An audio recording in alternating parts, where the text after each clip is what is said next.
What about a rubber band? Rubber band के बारे में क्या कहना? It change its shape and stretching, is it a solid? ये अपनी शेप को भी चेंज कर लेता है स्ट्रेच करने पे, क्या ये सॉलिड है?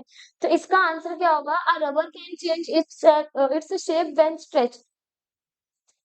जो हमारी रबर बैंड होती है उसकी शेप चेंज होती है जब हम उसको स्ट्रेच करते हैं, खींचते हैं।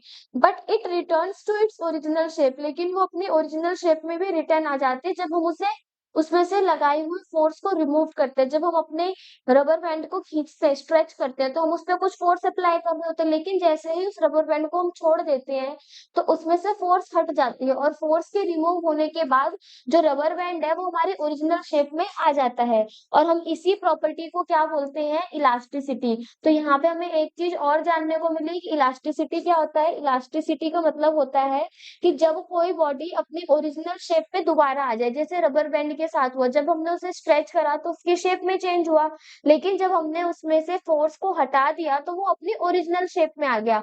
और इसी प्रॉपर्टी को हम क्या बोलते हैं? Elasticity. Despite its ability to change shape, a rubber band is considered a solid because it has a definite shape and volume under normal condition.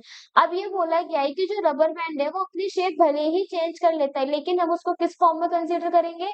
Solid. इसका सॉलिड जो है हमारा रबर बैंड, उसको सॉलिड कंसीडर करेंगे। Reason क्या है? क्योंकि इसके पास क्या है? एक डेफिनाइट शेप है, और दूसरा उसकी कोई डेफिनाइट वॉल्यूम है।